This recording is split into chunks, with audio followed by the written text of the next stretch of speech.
Avant le grand bain de la traversée, un petit briefing sous la tente, histoire de réviser ces fondamentaux de la météo.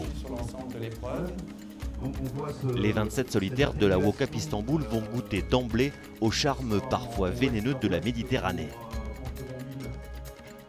Le matin du grand départ, le Grand Bleu est de retour dans le port de Hyères et les prévisions ont encore évolué.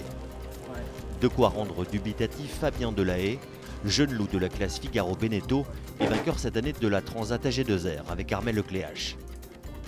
Mis à part un petit flux de Mistral qu'on va peut-être pouvoir attraper là sur le début de course, qui va nous permettre d'avancer pendant 10-12 heures. Après, on va voir a priori une journée vraiment très molle, sans beaucoup de vent, avant d'attraper un petit flux de nord-est-est au sud de Sardaigne.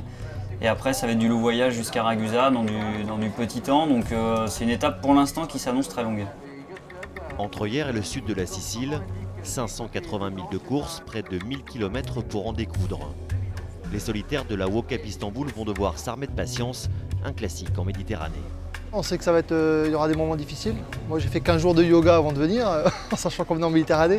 Bon, je plaisante, mais bon, je me suis quand même formaté à ce qu'un coup on soit en tête et un coup on soit dernier. Et ce qui est important, c'est pas les classements intermédiaires, c'est le passage de la ligne d'arrivée, quoi. Donc on sait que ça va être difficile. Et puis en plus c'est un classement au temps, donc tout peut se jouer sur une étape, hein. La course peut être tuée sur une étape, donc il faut toujours essayer d'être dans le match et on verra bien. Mais ça, on maîtrise pas tout.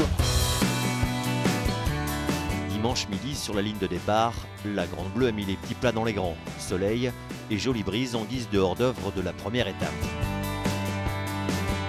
Les 27 Figaro font le spectacle dans la baie de Hyères, avec Ronan Tressard aux avant-postes, à la lutte avec l'inévitable Gilda Morvan, l'un des grands favoris de cette édition.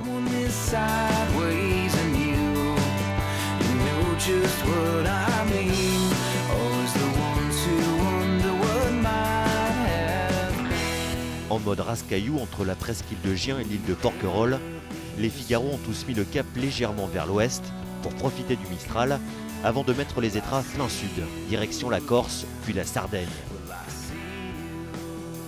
Pendant un mois, en mer comme aux escales, la WOCAP Istanbul se vivra de l'intérieur, au jour le jour, grâce notamment à Petit Lazuri, un très joli bateau à moteur équipé de moyens de transmission.